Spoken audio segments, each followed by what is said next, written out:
একটি জানাজা আজকে প্রত্যক্ষ করলো। আল্লাহ তাআলা আকাশ থেকে দেখেছেন। অবশ্যই অজস্র ফেরেশতার উপস্থিতি ছিল আজকে ঢাকার মানিক মিয়া অ্যাভিনিউতে।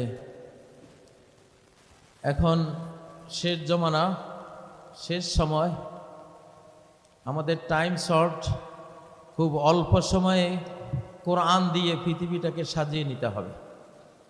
সময় বেশি নাই, সময় বেশি নাই। এত আল্লাহওয়ালা হবে, তাদের একজন যুবক ওসমান হাদি এতটা আল্লাহর মকবুল বান্দা হবে, এত বড় জানাজা কোনো আলেমের নসিবে হয় নাই বাংলাদেশে, অতীতের কোনো প্রেসিডেন্টের কপালেও হয় নাই। ঠিক না বেঠিক? খালি মানুষ আর মানুষ আর মানুষ। আল্লাহু আকবার, আল্লাহু আকবার। আল্লাহ কিভাবে আমাদের এই বাংলাদেশি তরুণদেরকে কবুল করেছেন, আলহামদুলিল্লাহ। আল্লাহ আকাশ থেকে গাইড করতেছেন এদের। সব বিশ্ববিদ্যালয় তরুণদের দখলে, রাজপথ তরুণদের দখলে। যিনি বাংলাদেশের এখন প্রধান উপদেষ্টা ইউনূস সাহেব, উনি কথা কইতে আমাকে বুড়া করে কোনো দাম দিয়া কয় না, তরুণরা তোমরা আমারে আনছ, তোমরা এই করো সে করো। ঠিক না বেটি? তাহলে তো এখন বুড়াও এখন তরুণের হাতে, হ্যাঁ, এখন তরুণদের হাতে তারা চলে গেছে। ওই যে ছোটবেলায় দেখতাম যে গজার মাছের ফোনা যখন ছোট থাকে তখন মা গজারের মাথার মধ্যে গিয়া বসে, একটু বুদবুদ ছাড়ে, আবার মায়ের মাথায় বসে। কিন্তু যখন এত বড় হয় তখন আর মায়ের কথা শুনে না, বাপের কথাও শুনে না, হেরা আগে আগে দৌড় দেয়, আর মা আর বাপটা পিছিয়ে পিছিয়ে থাকে। যাক না, এগুলি এখন এদের যুগ, বুঝেন না? এখন আমরা বুড়ারা আমাদের ফোনাগুলি এখন আগে আগে, ফোনা এগুলি তো 5ই আগস্ট ঘটাইছে। ঠিক না বে ঠিক? ছোট ছোট বাচ্চা, আল্লাহু আকবার। আসলে তারা উপযুক্ত এই সমাজ পরিচালনার। তারা কম্পিউটার তারা বোঝে, মিসাইল কেমনে বানায় তারা বোঝে, ড্রোন কেমনে উড়ায় তারা জানে। ঠিক না বে ঠিক? হ্যাঁ, মোবাইলে কি হইলে গোয়েন্দারা আমাকে ট্র্যাক করতেছে কিনা, আমি তো গোড়ার ডিম বুঝি না, ওরা দিলে কয় আপনি তো, আপনারা তো ট্র্যাক করতেছে। ঠিক না? ছোট ছোট বাচ্চারা বুঝে কেমনে কোন বাইর করে, কই যে দেখেন এইটা ওইটা। তো তাহলে এখনকার সমাজটা হলো একটা মোবাইল সেট, জটিল, খুব জটিল কুটিল সমাজ। এইটা চালাইতে গেলে ওই রকম চালক লাগবে।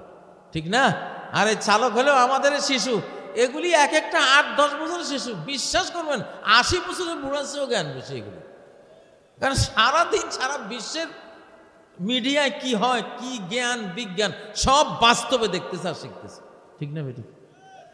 এখনকার যদি 10 বছর একটা বাচ্চা নেন, আপনি মনে করুন এটার বয়স 60 বছর। কত কোয়ালিটিতে এর বয়স কত? 60 বছর। এত পাক না। আর 4 বছরের বলা মানে কয় আমি তোমায় ভালোবাসি, আই লাভ ইউ। আমরা তো 26-27 বছরও বুঝতাম না এগুলো। ঠিক না? এদের এই ছোট ছোট বাচ্চারা বুঝে, সব বুঝে। তাহলে এই সমাজ কি আমরা বুড়ার ম্যানুয়াল বুড়ারা চালাবো না এইসব ডিজিটাল ফোলা পায়?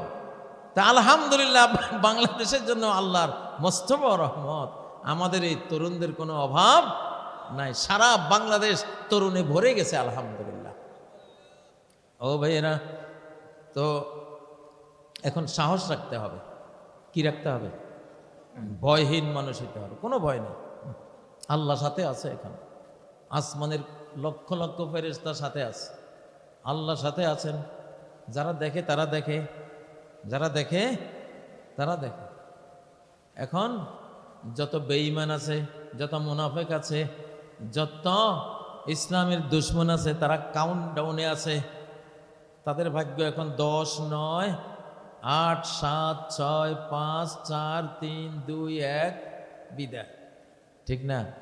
আর যারা কোরআন নিয়ে আছে তাদের 1, 2, 3, 4 খালি উপরের দিকে যাবে ইনশাআল্লাহ, মাত্রা তাদের বাড়তে থাকবে ইনশাআল্লাহ। ঠিক না বে ঠিক? তাহলে আগামী বাংলাদেশ কি দিয়ে গড়ব? কোরআন দিয়ে গড়ব ইনশাআল্লাহ। ঠিক না বে ঠিক? ও ভাই, এই বাংলাদেশে 95% কোরআনের জিনিস তৈরি হয়ে আছে, খালি 5% লাগবে। 5% যুক্ত করে দিলে সমস্ত কোরআনের হয়ে যাবে। সালাত নামাজ আমরা পড়ি, এটা কোরআনের জিনিস। ঠিক না বে ঠিক? রোজা আমরা রাখি, এটা কিসের? এটা কোরআনের জিনিস। ও ভাইয়েরা, জাকাত আমরা দেই, এটা কিসের জিনিস? এটা কোরআনের আইন। হজ করতে যাই, ওমরা করতে যাই, কার আইন? কোরআনের আইন। মাহফিল করি, কোরআনের তাফসীর করি, বায়ান করি, কোরআন শুনি, কোরআনের তাফসীর করি, কার বিধান এগুলি? এগুলি সব তো কোরআন না? ও ভাইয়েরা, মায়ের সেবা করি, কার বিধান? কোরআনের বিধান। রন্ধ্রে রন্ধ্রে রন্ধ্রে তো কোরআন ঢুকে আছে। ও ভাইয়েরা, শুধু যদি সংসদওয়ালারা একটু আইনগুলি বুঝতে পারে, আরে বাবা সবই তো কোরআনের, তো আমরা এটাকে কোরআনের নয় বলে কেন আমরা বলবো? এত নাদান কেন হব? আল্লাহ ওদেরকে বুঝ দিয়ে দিলে দেশটাই আমাদের কোরআনের হয়ে গেল। আর কোরআনের সমাজ সবচেয়ে বৈজ্ঞানিক সমাজ, সবচেয়ে উন্নত সমাজ, সবচেয়ে ইনসাফের সমাজ, সবচেয়ে সুখের, সবচেয়ে শান্তির একটা সমাজ, ঠিক নয় কি? ইনশাল্লাহ। তাহলে সেই সময় আমাদের আসতেছে, আমরা মানুষকে বুঝাবো। ও ভাইয়েরা, নোয়াখালীতে একটা কথা আছে, আমি অন্তত 30, 40, 50 বছর গবেষণা করছি। এই কথাটা কোত্থেকে আইলো? কয় আলেমের পেট খোদার তাগারি। ছোটবেলায় শুনতাম না, আলেমরা দাওয়াত খায়, এই বাড়িতে একটু খায়, ওই বাড়িওয়ালা রাগ হয়ে গেছে, ওইখানে বাধ্য হইয়া খাওয়া লাগে। আবার আরেক বাড়ি কয়, হুজুর আরে আমি কি দোষ করলাম, তো এনে যায় 7-8 বাড়িতে খাওয়া লাগতো। তো এইভাবে খাওয়াইতে খাওয়াইতে একটা কথা প্রবাদ হয়ে গেছে, কয় আলেমের পেট খোদার তাগারি, আল্লাহর তাগারি। তা আমি চিন্তা করতাম যে মুসলিম সমাজের কথা তো এটা আইলো কোথায়? আল্লাহর তাগারি, আল্লাহর নামে কথাটা কইতেছে, ছোটখাটো ব্যাপার তো না। আল্লাহর নামে একটা কথা বলতে গেলে তো বিশাল দলিল প্রমাণ লাগে। বিশ্বাস করেন 40-50 বছর ভুগতে ভুগতে পারে। এই কিছুদিন আগে আমি দলিল পেয়েছি, নাসিরউদ্দিন আলবারীর সহিহ হাদিস সিরিজের একটা হাদিস, ওয়ানিয়াতু রাব্বিকুম কুলুবু ইবাদিহিস সালিহিন। আল্লাহর নেককার বান্দা, আলিম ওলামা, ইমানদার বান্দাদের এই যে দিল বা পেট, যাই বলেন, পেট আর দিল কাছাকাছি, এদের দিলটা হলো আল্লাহর তাগারি। একবারে এইভাবে আছে, এদের দিলটা হলো কার তাগারি? আল্লাহর তাগারি। এদের দিলের মধ্যে আল্লাহর জিনিস থাকে, আল্লাহর এলেম থাকে, আল্লাহর দেওয়া ইমান থাকে, আল্লাহর দেওয়া তাওয়াক্কুল থাকে, আল্লাহর ভয় থাকে, রিজিক থাকে, এগুলি সব এই তাগারির মধ্যে, বুঝেন না? তাহলে গোটা সমাজটাই তো মিয়া কোরআনের হয়েই রয়েছে, খালি ডিক্লার না দিবা তোমরা, ঠিক না বে ঠিক? হ্যাঁ। আরেকটা ঘটনা, যেই বাড়িতে খাইতে যাই, একবার দিয়া কই ভাই আর দিন না, কয় হুজুর একবার দিতে নেই। আসেনি এরকম? আছে না? হুজুর একবার দেওয়া যায় না। ও একটু হইলো দিবা, আরেকবার, 2বার না দিয়ে ছাড়বে না। প্রায় জায়গাতে দেখছি। ভাবতাম যে এটা আবার কই পাইল এরা? বুড়া বয়সে আইসা পরে সহিহ বুখারীর হাদিস, আরে সারা জীবন পড়াইলাম, বুঝলাম না। দেখি যে হাদিসটা কি, মান আনফাকা যাওজাইনি ফি সাবিলিল্লাহ দাখালাল জান্নাহ। একবার 2বার, যে একবার দান করলো, আরো একবার দান করলো, 2বার যে দান করে সে সরাসরি জান্নাতে চলে যায়। আল্লাহু আকবার। হ্যাঁ, একবার 10 টাকা নোট একটা দিল, আরেকজনে চাইলো আরেকবার দিল, 2 হইল না, ও জান্নাতে যাইল। সুবহানাল্লাহ। এই জন্য দেখেন আমাদের নোয়াখালীর মানুষ বেশি চালাক। এগুলি লক্ষ্মীপুর, নোয়াখালী 1 চামচ দিলে তো ঠগ, 2 চামচ দিলে জান্নাত। ওইখান থেকে, ওই হাদিস থেকে এই ঘটনাটা আসছে। সুবহানাল্লাহ। তো মিয়া, হ্যাঁ, এই যা আছে, আমি মসজিদ থেকে টয়লেট পর্যন্ত হিসাব করলে দেখবেন যে পুরাটাই কোরআনের সমাজ হয়ে আছে, কিন্তু একটুখানি শয়তান যেখানে নষ্ট করছে, মেরামত করে দিলে পুরো সমাজটা কি কোরআনের সমাজ হয়ে যাবে ইনশাল্লাহ। আমরা কাজ করতেছি, আপনারা রেডি আছেন কিনা? তৈরি আছেন তো সবাই? নারায়ে তাকবীর, নারায়ে তাকবীর।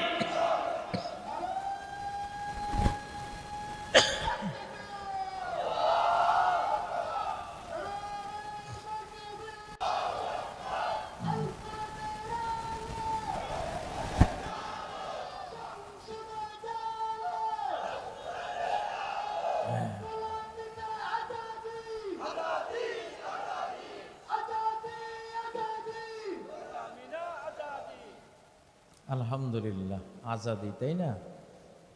আল্লাহ আজাদি দিবেন ইনশাআল্লাহ, দিয়েছেন। এখন আর আমাদের গোলাম হওয়ার সময় নেই, গোলাম আর হব না, গোলাম হওয়ার আর কি নেই সময় নেই, এখন আজাদির সময়। কারণ আজাদিটা দিচ্ছেন স্বয়ং আসমান থেকে আল্লাহ নিজে।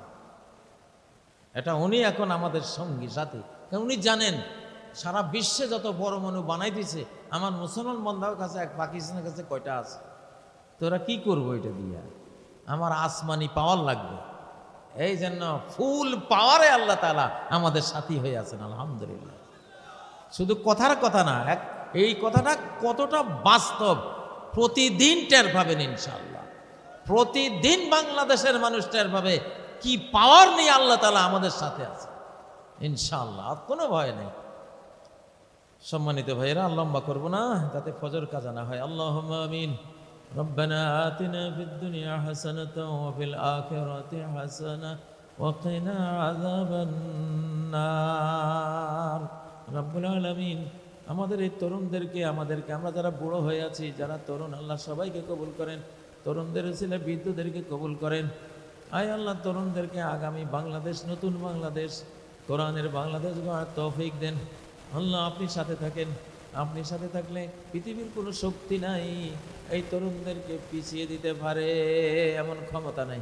আল্লাহ তাআলা সারা বিশ্বকে আপনি এখন ইসলামী বিশ্ব বানাবেন আমরা জানি, কোরআন থেকে জানি, হাদিস থেকে জানি। আল্লাহ তাআলা আমাদের হায়াত ততদিন বৃদ্ধি করেন যতদিনে সাত মহাদেশের মানুষ আজান দিবে, আপনাকে সেজদা দেবে। 7 মহাদেশের মানুষ কোরআন পড়বে, 7 মহাদেশের মানুষ কোরআনের সমাজ বানাবে, কোরআনের পবিত্র সর্বাধুনিক সর্বোন্নত জীবন যাপন করবে, কোরআনের দ্বারা আলোকিত হবে, কোরআনের দ্বারা সুখী হবে, কোরআনের দ্বারা মহামানব হবে, কোরআনের দ্বারা জান্নাতের পথে পরিচালিত হবে, কোরআনের দ্বারা সুখী সংসার গড়বে, কোরআনের দ্বারা শান্তিময় বিশ্ব গড়বে। আল্লাহ ততদিন আমাদের হায়াত আল্লাহ বাড়াই দেন, আল্লাহ হায়াতের তয়্যিবা বাড়াই দেন আল্লাহ তাআলা। আল্লাহ তাআলা ওসমান হাদি, আমাদের প্রত্যেকটা তরুণকে আপনি ওসমান হাদির মতো বানাই দেন আল্লাহ। আল্লাহ জানাজার অবস্থা দেখে তো আমাদের তাই মনে হচ্ছে আপনি তা কবুল করেছেন আল্লাহ। আয় আল্লাহ, শুধু বাংলাদেশ নয়, বাংলাদেশ সহ সারা বিশ্বের বুকে আলো ছড়িয়ে দেওয়ার জন্য আমাদের এই তরুণদেরকে যত যোগ্যতা দিতে হয় সব যোগ্যতা দেন, যত ঈমান দিতে হয় সব ঈমান দেন আল্লাহ, যত পাওয়ার দিতে হয় সব পাওয়ার আপনি দেন, যত সাহস লাগে সব সাহস দেন আল্লাহ, যত জ্ঞান লাগে সব জ্ঞান দেন আল্লাহ, যত ইখলাস লাগে, তাওহীদ লাগে, তাওয়াক্কুল ভরসা লাগে, সব দান করেন আল্লাহ তাআলা। আমাদের মা বাবাকে ক্ষমা করেন, দাদা দাদি নানা নানিকে ক্ষমা করেন, জীবিত মৃত সকল মুমিন মুমিনা মুসলিম মুসলিমাকে ক্ষমা করেন আল্লাহ তাআলা। এই মাহফিলে যারা আয়োজন করেছেন তাদের ক্ষমা করেন, যারা বক্তব্য দিয়েছেন তাদের ক্ষমা করেন, যারা শুনেছেন তাদেরকে ক্ষমা করেন আল্লাহ। মা বোনরা যারা বাড়িতে বাড়িতে বসে শুনেছেন আল্লাহ তাদেরও ক্ষমা করেন আল্লাহ। আমাদেরকে রহমত করেন, আমাদেরকে নিরাপত্তা দান করেন, হেদায়েত দান করেন, রিজিক দান করেন আল্লাহ তাআলা। শেষ জামানায় আছি, হিসাব নিকাশ খুব ঘনিয়ে গেছে আল্লাহ। হিসাবের দিবস, বিচার দিবস আমাদের সামনে রয়েছে। শেষ বিচার দিনে সহজ হিসাব করে আমাদেরকে জান্নাতের পথে দিয়ে দিয়েন, ডান হাতে আমলনামা দিয়ে দিয়েন আল্লাহ। আপনার নবীগণ, সিদ্দিকগণ, শহীদ, সালেহিনগণের সাথী বানাই দিয়েন। আয় আল্লাহ, আমাদের লক্ষ্মীপুর নোয়াখালী অঞ্চল দ্বিতীয় আরব আলেম ধন্য অঞ্চল আল্লাহ, হাজার হাজার আলেম শেষ জামানায় আবার তৈরি করে দেন, সারা বিশ্বে যাতে তারা ইলমুদ্দিন ছড়াতে পারে, সারা বাংলাদেশকে আলোকিত করতে পারে, এরকম হাজার হাজার আলেম ওলামা আবারও তৈরি করে দেন আল্লাহ। আমাদের মা জাতিকে শালীন পোশাক পরার তৌফিক দান করেন, আপনার দেয়া হিজাব পালন করার তৌফিক দান করেন, মা জাতিকে পবিত্র জীবন যাপন করার তৌফিক দান করেন, তাদের যত অভাব অনটন আছে, দুঃখ বেদনা আছে, ওগুলি দূর করে দেওয়ার আমাদের তৌফিক দান করেন। সুবহানা রাব্বিকা রাব্বিল ইজ্জাতি আম্মা ইয়াসিফুন ওয়া সালামুন আলাল মুরসালিন ওয়ালহামদুলিল্লাহি রাব্বিল আলামিন।